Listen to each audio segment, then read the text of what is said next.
Olá pessoal, nessa videoaula nós ainda trataremos da interferência. Só que dessa vez nós falaremos sobre um caso particular de interferência, que é aquela que ocorre quando a luz interage com uma película, uma lâmina ou enfim, um filme fino. Ok? Olha, você certamente já observou essa profusão de cores aí que ocorre, por exemplo, quando uma mancha de óleo se encontra sobre um asfalto molhado, ou quando uma bolha de sabão, reflete a luz que vem do sol. O que talvez você ainda não tenha se perguntado é o porquê do aparecimento desse padrão colorido aí. Bom, o que essas duas ocorrências têm em comum é que tanto a mancha de óleo quanto a bolha de sabão têm uma espessura muito pequena, ok? Na verdade, da ordem de grandeza do comprimento de onda da luz visível. E é por isso mesmo que é capaz de produzir essa interferência da luz que nós vamos estudar nessa aula. Bem, além de ser usado em aplicações tecnológicas, como no revestimento antirreflexo de vidros, espelhos e lentes, esse fenômeno também é responsável pela coloração estrutural exibida em algumas espécies de animais e plantas. Estudos científicos detectaram a existência de estruturas microscopicamente finas que explicam a coloração superficial desses organismos aí. Aqui eu coloquei apenas alguns exemplos, Você tem variados exemplos na natureza. Bem, nós já estudamos que existem diferentes maneiras de se produzir interferência de fase entre duas ondas. A primeira delas é fazendo com que essas ondas se propaguem em meios com índices de refração diferentes. Bom, a segunda maneira que nós já vimos é quando essas ondas elas percorrem diferentes caminhos, ok? Portanto, você tem aqui uma diferença de caminhos ópticos. É o caso, por exemplo, da interferência que ocorre no experimento de Young. Mas nós temos ainda uma terceira maneira de produzir uma diferença de fase entre duas ondas, e é através do fenômeno da reflexão. É isso que nós vamos ver a seguir. Nós já vimos que uma onda mecânica, por exemplo, uma onda em uma corda, pode sofrer inversão de fase ou não na reflexão. Por exemplo, à esquerda você vê uma corda com uma extremidade fixa a uma parede, e à direita uma corda com uma extremidade ligada a um anel de massa desprezível e que pode deslizar sem atrito nessa haste vertical aí. Vamos trabalhar primeiramente com a corda com extremidade fixa. Bom, quando nós geramos um pulso nessa corda, observe o que ocorre com a fase desse pulso ao ser refletido na interface corda-parede. Observe que ele inverte de fase, mais uma vez. Então, nesse caso, há inversão de fase. Okay? Vamos ver agora o segundo caso. Então, se eu produzo um pulso nessa corda que tem a extremidade livre, observe que ela não inverte de fase. Okay? O pulso não inverte de fase. Então, nesse caso, não temos inversão de fase.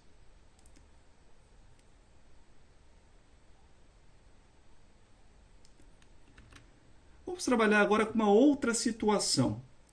Você vê aí uma corda mais grossa ligada a uma corda mais fina, indicando uma corda mais densa ligada a uma corda menos densa. Você já sabe que a onda numa corda ela se propaga mais rapidamente quanto menor for a densidade da corda, ok? Então você tem aí um meio onde a velocidade da onda é maior, ligado a um outro meio onde a velocidade dessa onda é menor. Bem, vamos ver o que ocorre à fase de um pulso que se propaga em uma corda quando ele é refletido na interface que a liga a outra corda. Por exemplo, se um pulso passa de uma corda menos densa, onde a velocidade de propagação é maior, para uma corda mais densa, onde a velocidade é menor, observe que o pulso refletido sofre inversão de fase. Veja novamente. Então, nesse caso aí, nós temos inversão de fase, ok? Vamos ver agora o segundo caso, quando o pulso proveniente da corda mais densa é refletido na interface que a separa de uma corda menos densa. Vamos ver. Então, nesse caso, você observa que o pulso refletido ele não sofre inversão de fase. Veja novamente.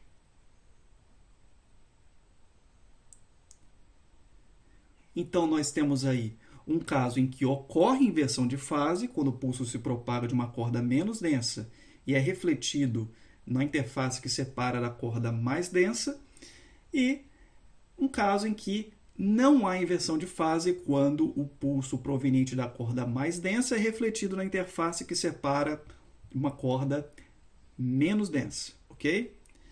Bom, a mesma coisa ocorre com ondas eletromagnéticas. Nós vimos que no caso de ondas eletromagnéticas há situações onde a luz, há meios onde a luz se propaga com velocidade menor. Quanto maior o índice de refração, menor a velocidade da luz naquele meio, ok? Então, por exemplo, vamos ver então o que ocorre à luz que se propaga no ar quando ela é refletida na interface que a separa de um meio mais refringente, que é o vidro. Então, nessa primeira situação aí, então você tem um raio que é refletido no vidro e observe que ele inverte de fase, ok? Então, quando a luz proveniente de um meio menos refringente é refletida em um meio mais refringente, ocorre inversão de fase, ok? Vamos ver agora a segunda situação, quando você tem um meio mais refringente, a luz se propagando no meio mais refringente, e ela é refletida na interface que a separa de um meio menos refringente. Então, nesse caso aí, você vê que não ocorre inversão de fase, ok? Bom, esse resultado vai ser importante para a gente ao analisarmos a situação de um filme fino. Então, aí, imagine que eu tenho uma lâmina, ok? Uma lâmina de vidro, por exemplo, né? E essa lâmina está imersa numa região em que você tem ar. Então, você tem aí um índice de refração N para essa lâmina, né? N maior do que o índice de refração do ar. Essa lâmina tem uma certa espessura D e você faz incidir sobre essa lâmina uma luz com comprimento de onda bem definido, ok? Uma luz, portanto, monocromática. Bom, quando esse raio atinge a lâmina, parte desse raio é refletido nessa interface. Mas parte sofre refração, ok? Bom, esse raio que sofre refração, ele vai encontrar novamente agora a interface que separa o vidro do ar e parte desse raio vai ser refletido. Quando ele encontra a interface que separa o vidro do ar, ele sofre novamente refração, ok? Então veja, se eu tenho um observador aqui, o que ele enxerga desses raios que emergem da lâmina? Será que ele enxerga uma interferência construtiva ou uma interferência destrutiva? Qual é a condição que a espessura da lâmina tem que cumprir para que ele enxergue esses raios interferindo construtivamente ou destrutivamente? Essa é a questão. Vamos chamar esses raios de raio 1, R1, e raio 2, R2, ok? Observe que esses raios sofrem reflexão. O raio R1 sofre reflexão nesse ponto vermelho aqui, e o raio R2 sofre reflexão nesse ponto que eu pintei de azul aí.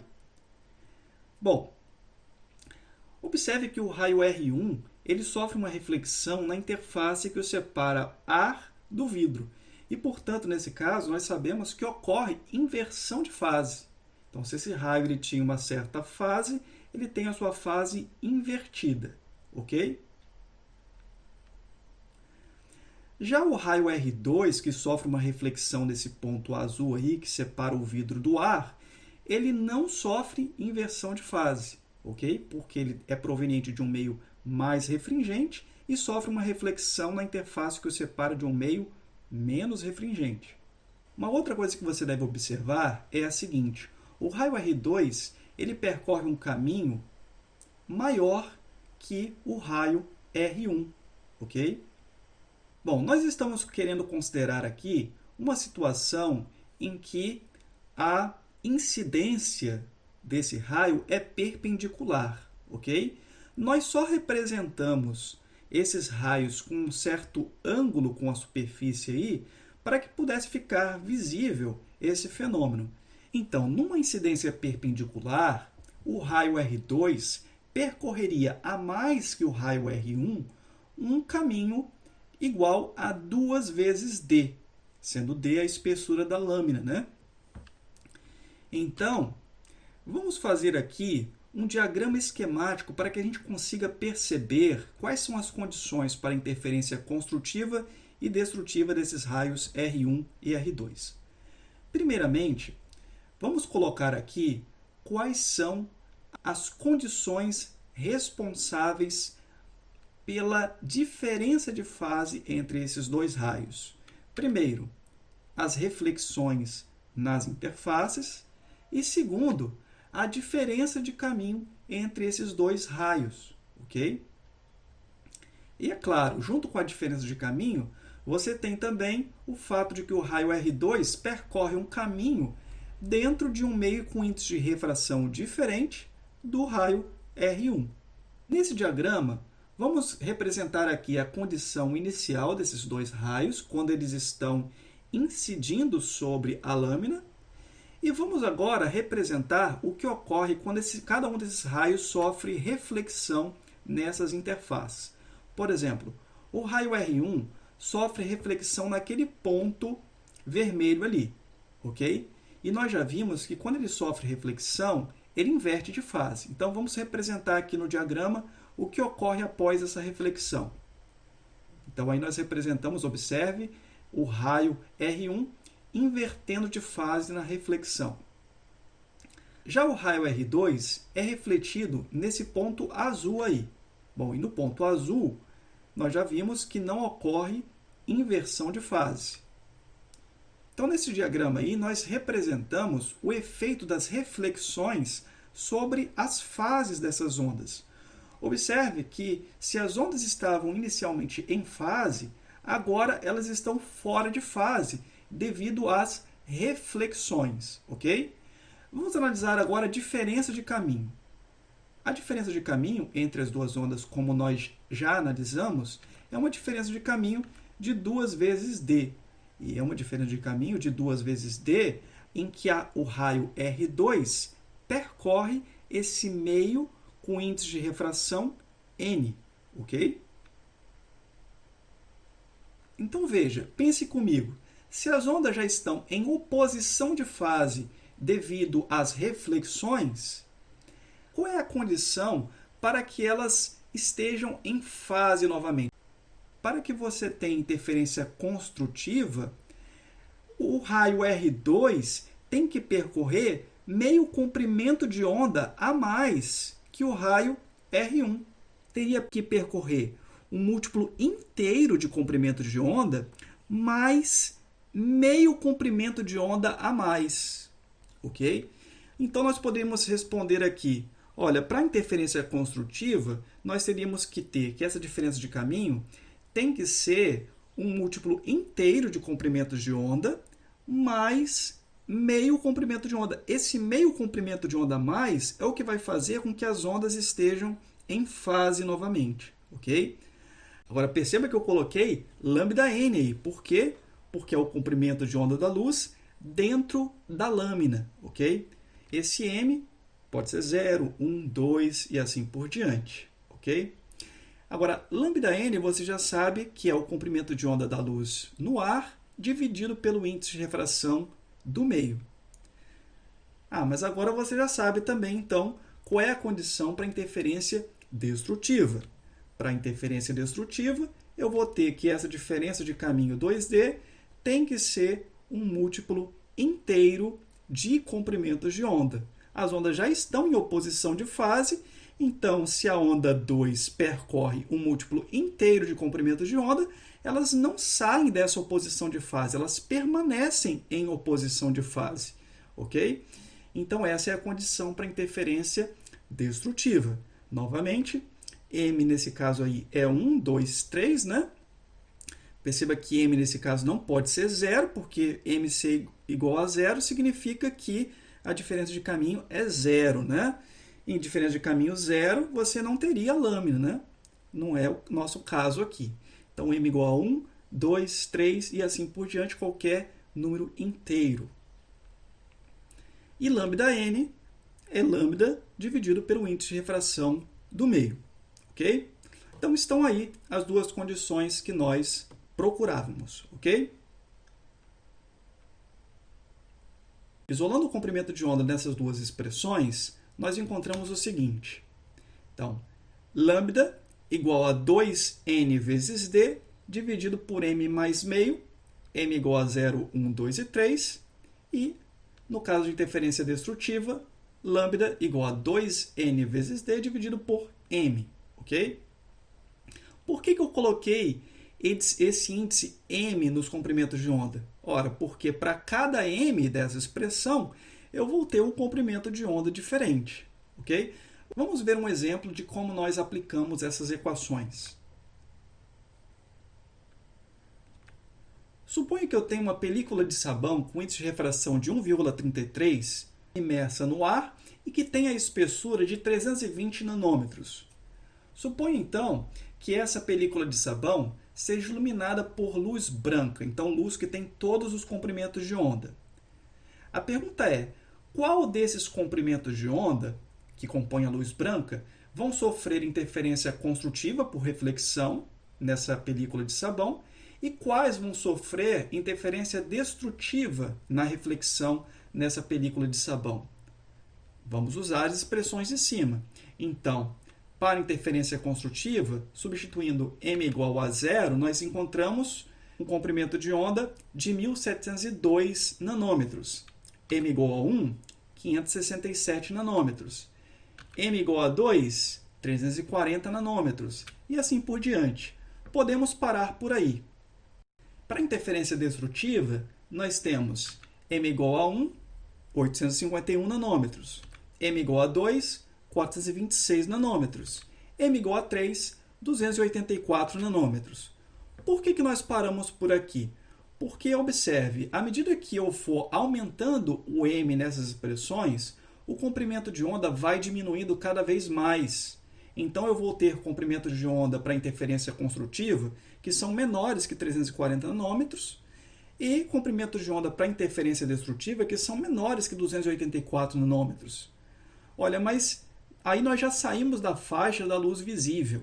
Observe que essa película está sendo iluminada com luz branca, ok? São comprimentos de onda que estão dentro da faixa da luz visível, que está entre 400 nanômetros e 700 nanômetros. Então, desses comprimentos de onda aí que nós descobrimos que sofrem interferência construtiva nessa película, somente a de 567 nanômetros está compreendida na faixa da luz visível, ok?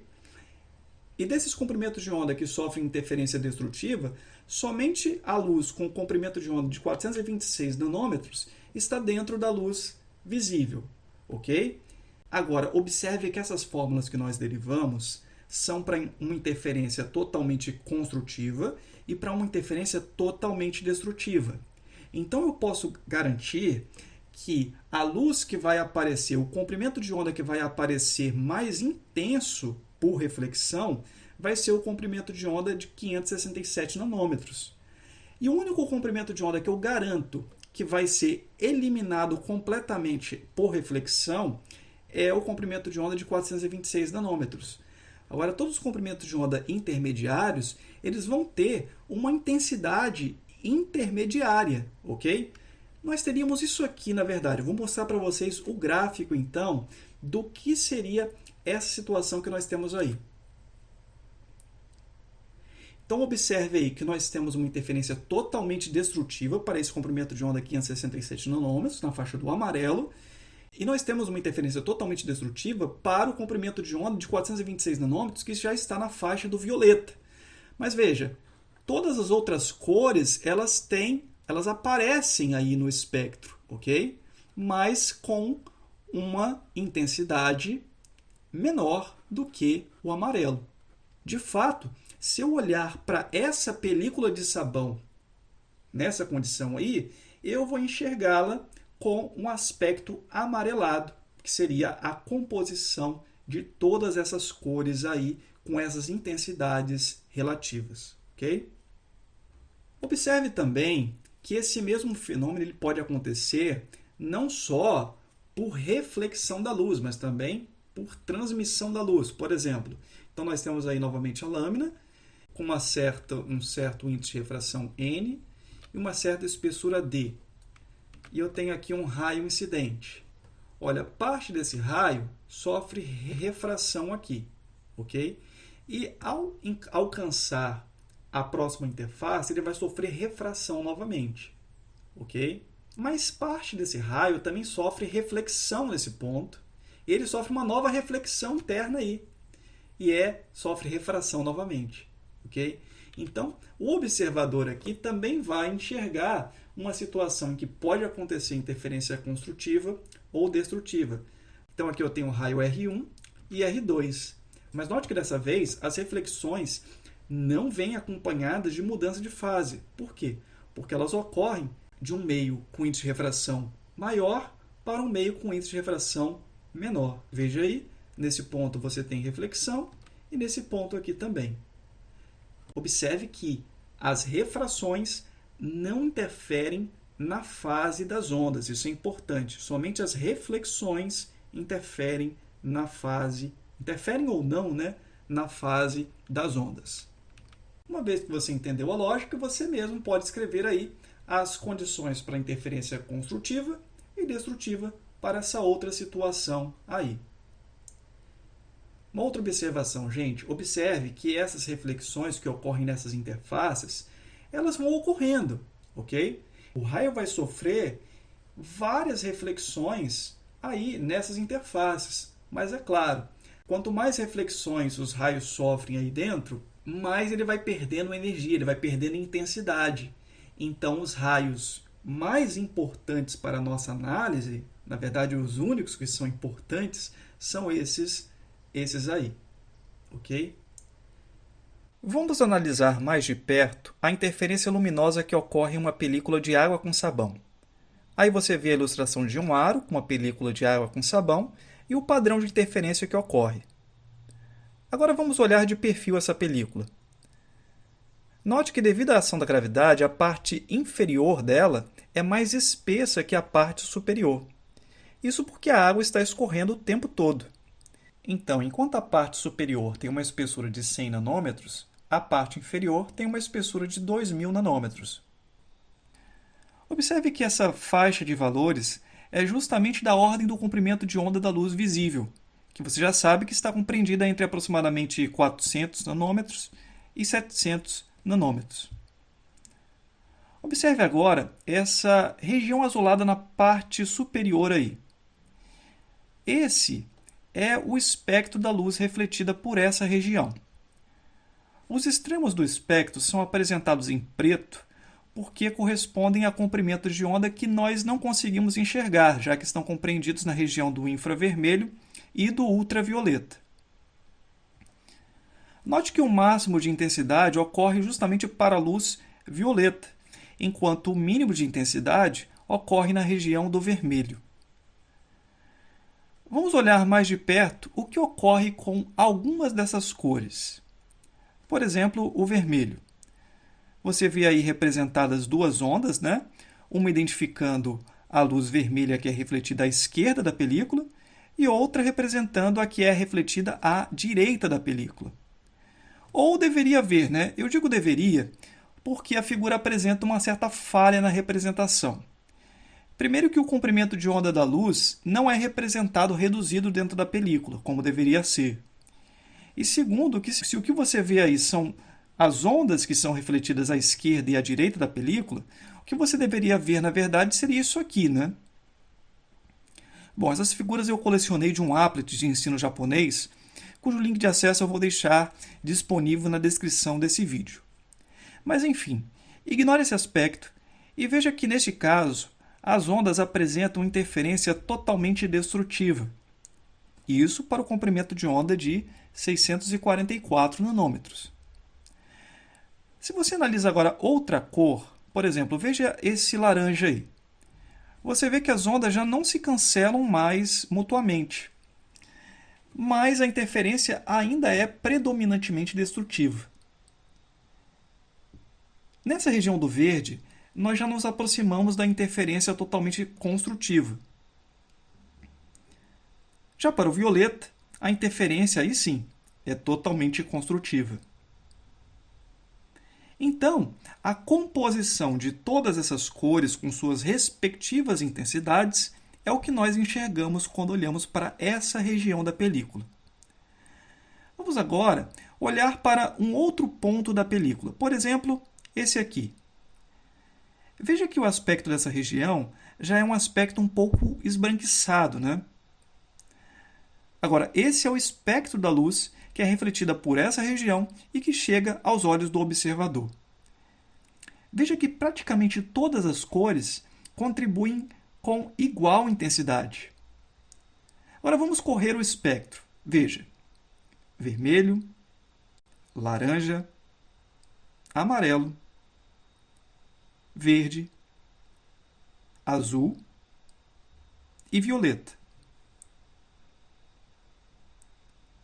Nessa outra região da película, veja que o aspecto já é amarelado. Então você pode esperar que o máximo da intensidade da luz refletida esteja nessa região. E é justamente isso que ocorre.